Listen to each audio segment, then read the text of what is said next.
അസ്സലാമലൈക്കും dear friends. ഇന്നത്തെ നമ്മുടെ റെസിപ്പി ഒരു വെറൈറ്റി പലഹാരമാണ്. നമ്മുടെ ഈ വീഡിയോ കണ്ടുകൊണ്ടിരിക്കുന്ന സമയത്ത് നിങ്ങൾക്ക് ഇഷ്ടപ്പെടുകയാണെങ്കിൽ ഒന്ന് ലൈക്ക് ചെയ്തേക്കണേ. അതുപോലെ തന്നെ നമ്മുടെ ഈ ചാനൽ ആദ്യമായിട്ട് കാണുന്നവരും ഇതുവരെയും സബ്സ്ക്രൈബ് ചെയ്യാത്തവരും പ്ലീസ് ഒന്ന് സബ്സ്ക്രൈബ് ചെയ്തേക്കണേ. ഞാനിടുന്ന വീഡിയോസ് ഉടനടി കിട്ടുന്നതിനായി സബ്സ്ക്രൈബ് ബട്ടന്റെ തൊട്ടടുത്ത് കാണുന്ന ബെല്ലൈക്കൺ കൂടി ക്ലിക്ക് ചെയ്തിട്ട് ഓൾ എന്ന ഓപ്ഷൻ എനേബിൾ ചെയ്യാനും മറക്കല്ലേ.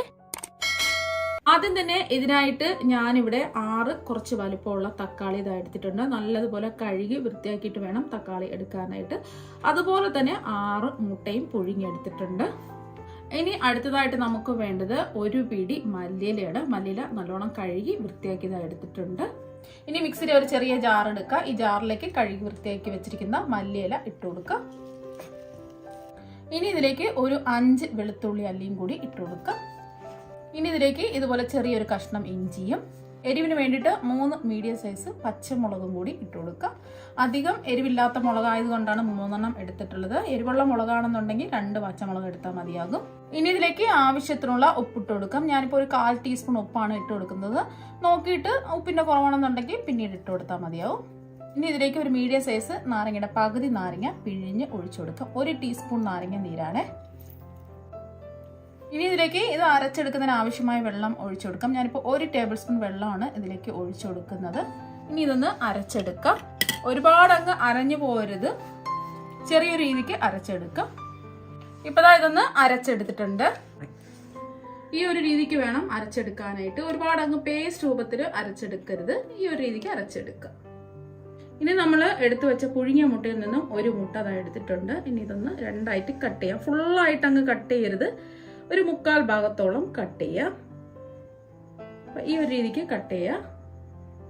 ഇനി നമ്മൾ കട്ട് ചെയ്തെടുത്ത മുട്ടയുടെ ഉള്ളിലേക്ക് നമ്മൾ അരച്ചു വെച്ച മല്ലിയിലയുടെ ചട്നി ഒരു 1/2 ടീസ്പൂൺ വെച്ച് കൊടുക്കുക.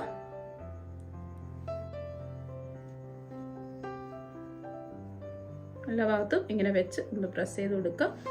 അപ്പൊ ഇങ്ങനെ വേണം ചെയ്തെടുക്കാനായിട്ട്. ഈ ഒരു രീതിക്ക് ചെയ്തെടുക്കുക. അപ്പൊ നമ്മള് ബാക്കിയിരിക്കുന്ന മുട്ടയും ഇതുപോലെ തന്നെ മല്ലിയില വെച്ച് ഇതാ നിറച്ചു കൊടുത്തിട്ടുണ്ട്.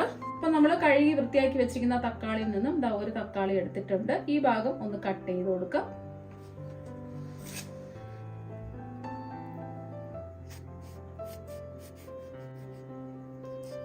അപ്പൊ ഈ ഭാഗം ഒന്ന് കട്ട് ചെയ്ത് എടുത്തിട്ടുണ്ട്. ഇനി ഇതിന്റെ പൾപ്പെല്ലാം ഒരു സ്പൂൺ വെച്ച് ഇതുപോലെ ഒന്ന് സ്കൂപ്പ് ചെയ്തെടുക്കുക. ഒരു സ്പൂൺ വെച്ച് ഒരു കത്തി ഉണ്ടോ എടുത്ത് മാറ്റുക.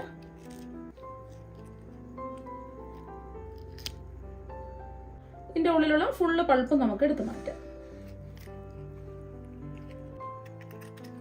ഇപ്പൊ ഫുള്ള് പൾപ്പും ഇതാ എടുത്തിട്ടുണ്ട്. ഇപ്പൊ കണ്ടില്ലേ, ഇതിലുള്ള ഫുള്ള് പൾപ്പും ഇതാ എടുത്തിട്ടുണ്ട്. ഇതുപോലെ വേണം ബാക്കിയെല്ലാം ചെയ്തെടുക്കാൻ. അപ്പൊ നമ്മൾ എടുത്തു വെച്ച 6 തക്കാളിയുടെയും ഉള്ളിലുള്ള ആ പൾപ്പൊക്കെ ഇതാ എടുത്ത് മാറ്റി ക്ലീൻ ചെയ്തിട്ടുണ്ട്. ഇനി തക്കാളി ചട്നി വെച്ച് ഫില്ല് ചെയ്ത് വെച്ച മുട്ട ഈ തക്കാളിയുടെ ഉള്ളിലേക്ക് വെച്ച് കൊടുക്കാം.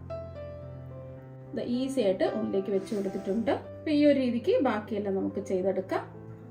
ഇപ്പൊ എല്ലാ തക്കാളിയുടെ ഉള്ളിലും ഫില്ലിങ് വെച്ച മുട്ട വെച്ച് കൊടുത്തിട്ടുണ്ട്. നമ്മൾ അതിന്റെ തക്കാളിയുടെ ആ പൾപ്പൊക്കെ നമ്മൾ എടുത്ത് മാറ്റിയതുകൊണ്ട് ഈസി ആയിട്ട് തന്നെ മുട്ട ഉള്ളിലേക്ക് നമുക്ക് വെച്ച് കൊടുക്കാൻ പറ്റും. ഇനി ഒരു മിക്സിംഗ് ബൗളിലേക്ക് 250 ml കപ്പിന് 1 കപ്പ് കടലമാവ് ഇട്ട് കൊടുക്കാം. കടലമാവ് എടുക്കുമ്പോൾ അരിച്ചിട്ട് വേണം എടുക്കാനായിട്ട്. ചെറിയ ചെറിയ കട്ടകളൊക്കെ ഉണ്ടാവും. ഇനി ഇതിലേക്ക് ഒരു 2 ടേബിൾ സ്പൂൺ അരിപ്പൊടിയും കൂടി ഇട്ട് കൊടുക്കാം. ഇടിയപ്പം പത്തിരിക്കൊക്കെ എടുക്കുന്ന വറുത്ത പച്ചരിപ്പൊടിയാണ് 2 ടേബിൾ സ്പൂൺ എടുത്തിട്ടുള്ളത്. വറുത്ത പച്ചരിപ്പൊടി എടുക്കുമ്പോൾ ഒട്ടും തരിയൊന്നും ഇല്ലാത്ത വറുത്ത പച്ചരിപ്പൊടി വേണം ഇതിനായിട്ട് എടുക്കാനായിട്ട്. ഇനി ഇതിലേക്ക് ഒരു 1/4 ടീസ്പൂൺ മഞ്ഞൾപ്പൊടിയും 1 ടീസ്പൂൺ മുളക് പൊടിയും കൂടി ഇട്ട് കൊടുക്കാം. ഞാനിപ്പോൾ കാശ്മീരി മുളക് പൊടിയാണ് എടുത്തിട്ടുള്ളത്. സാധാരണ എരിവുള്ള മുളക് പൊടിയാണെന്നുണ്ടെങ്കിൽ ഒരു 1/2 ടീസ്പൂൺ എടുത്താൽ മതിയാവും. ഇനി ഇതിലേക്ക് ഒരു 1/2 ടീസ്പൂൺ വലിയ ജീരകം വറുത്ത് പൊടിച്ചതും കൂടി ഇട്ട് കൊടുക്കാം. വലിയ ജീരകം ഇല്ല എന്നുണ്ടെങ്കിൽ, വലിയ ജീരകത്തിന്റെ പൊടി ഇല്ല എന്നുണ്ടെങ്കിൽ ഒരു 1/4 ടീസ്പൂൺ ഗരം മസാല ചേർത്ത് കൊടുത്താലും മതി. ഇപ്പോൾ ഞാൻ 1/2 ടീസ്പൂൺ വലിയ ജീരകം വറുത്ത് പൊടിച്ചതാണ് ഇതിലേക്ക് ചേർത്ത് കൊടുത്തിട്ടുള്ളത്. ഇനി ഇതിലേക്ക് ഒരു 1/4 ടീസ്പൂൺ കായപ്പൊടിയും കൂടി ഇട്ട് കൊടുക്കാം. ഇനി എല്ലാം നന്നായിട്ടൊന്ന് മിക്സ് ചെയ്തെടുക്കാം.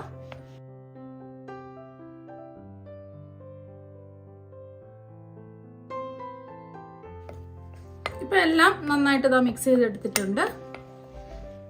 ഇനി മാവ് കലക്കിയെടുക്കുന്നതിന് ആവശ്യമായ വെള്ളം ഒഴിച്ചു കൊടുക്കാം. ഞാനിപ്പോൾ 250 ml കപ്പിന് 1 കപ്പ് വെള്ളം ഇതാ എടുത്തിട്ടുണ്ട്. കുറച്ച് വെള്ളം ഒഴിച്ച് ഈ മാവ് ഒന്ന് കലക്കിയെടുക്കാം. ആദ്യം ഒരു 1/2 കപ്പ് വെള്ളം ഒഴിച്ചു കൊടുക്കാം. ഇനി കട്ടകളൊന്നും ഇല്ലാതെ എല്ലാം ഒന്ന് യോജിപ്പിച്ചെടുക്കാം. ഇപ്പൊ ദാ ഒന്ന് കലക്കി എടുത്തിട്ടുണ്ട്. കുറച്ച് കട്ടിക്കാണ് ഈ മാവ് ഇരിക്കുന്നത്. കുറച്ച് വെള്ളം കൂടി ഒഴിച്ചു കൊടുക്കാം.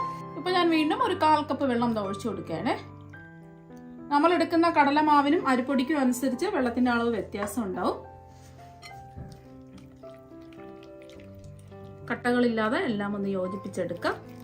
ഒരു വിസ്ക് വെച്ചോ അല്ലെങ്കിൽ ഒരു സ്പൂൺ വെച്ചോ ഒന്ന് മിക്സ് ചെയ്തെടുക്കാം. ഇപ്പൊ എല്ലാം കട്ടകളൊന്നും ഇല്ലാതെ യോജിപ്പിച്ചെടുത്തിട്ടുണ്ട്.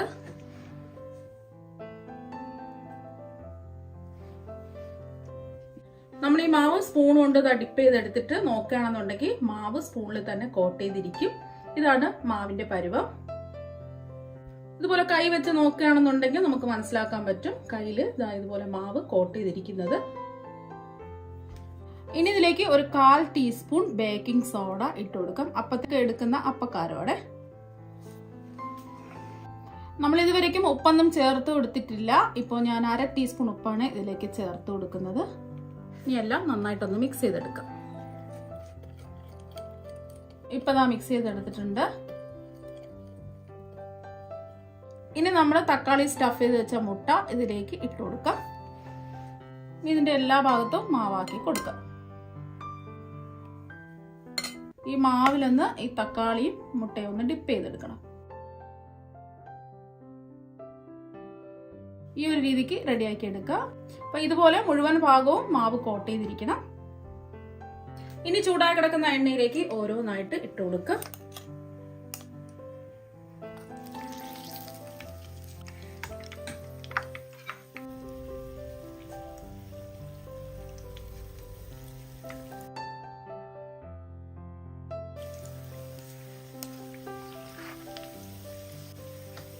ഇപ്പൊ ഞാൻ ഒരു 3 എണ്ണമാണ് ഇട്ട് കൊടുത്തിട്ടുള്ളത്. ഫുള്ളായിട്ട് അങ്ങിടണ്ട. ഒരു സൈഡ് ഒരു ഗോൾഡൻ നിറാവുമ്പോൾ നമുക്ക് തിരിച്ചിട്ട് കൊടുക്കാം. ഇത് ആയി വരുന്ന സമയത്ത് താനെ തന്നെ ഇത് മറിഞ്ഞ് വന്നോളൂ. അപ്പോൾ ഒരു സൈഡ് ഒന്ന് മൊരിഞ്ഞ് വന്നിട്ടുണ്ട്. ഇനി ഇതൊന്ന് തിരിച്ചിട്ട് കൊടുക്കാം.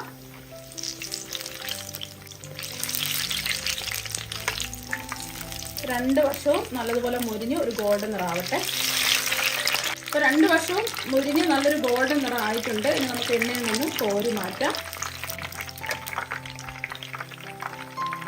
ഇപ്പോൾ എണ്ണയിൽ നിന്ന് കോരി മാറ്റിയിട്ടുണ്ട്. ഒട്ടും തന്നെ എണ്ണയൊന്നും കുടിച്ചിട്ടില്ല.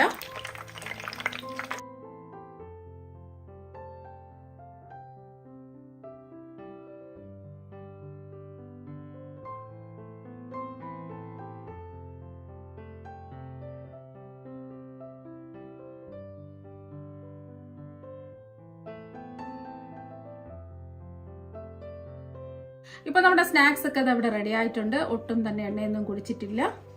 ഒട്ടും തന്നെ എണ്ണയൊന്നും കുടിക്കാതെ നല്ല പെർഫെക്റ്റ് ആയിട്ട് ഇതാ കിട്ടിയിട്ടുണ്ട്. നല്ല സൂപ്പർ ടേസ്റ്റ് ആണ് കഴിക്കാൻ വേണ്ടിയിട്ട്. ഇനി കട്ട് ചെയ്ത് കാണിച്ചു തരാം. നല്ല സോഫ്റ്റ് ആണിത്. പുറത്ത് കുറച്ച് ക്രിസ്പിയും നല്ല സോഫ്റ്റും ആണ്. ഇപ്പൊ ഇതാ കട്ട് ചെയ്ത് എടുത്തിട്ടുണ്ട്. ഇപ്പൊ കണ്ടില്ലേ, ഉള്ളിലുള്ള തക്കാളിയൊക്കെ വെന്ത് നല്ല സൂപ്പറായിട്ട് ഇതാ കിട്ടിയിട്ടുണ്ട്. ഇതിന് വേറെ ഒരു ചട്നിയുടെ ആവശ്യമില്ല. നമ്മൾ മുട്ടയുടെ ഉള്ളിൽ നമ്മൾ മല്ലിയില വെച്ചിട്ട് ഒരു ചട്നി വെച്ചിട്ടുണ്ടായിരുന്നു. അതുകൊണ്ട് വേറെ ഒരു ചട്നിയുടെ ആവശ്യമില്ല. നല്ല സോഫ്റ്റ് ആണ്. കഴിക്കാൻ വേണ്ടിയിട്ട് അടിപൊളി ടേസ്റ്റ് ആണ്. അപ്പോൾ നിങ്ങളെല്ലാവരും ഒരു പ്രാവശ്യം ഇതുപോലെ ഒന്ന് ട്രൈ ചെയ്ത് നോക്കുക. തീർച്ചയായും നിങ്ങൾക്ക് എല്ലാവർക്കും ഇഷ്ടമാകും. അപ്പോൾ നമുക്ക് മറ്റു വെറൈറ്റി വീഡിയോ ആയിട്ട് വീണ്ടും കാണാം. താങ്ക്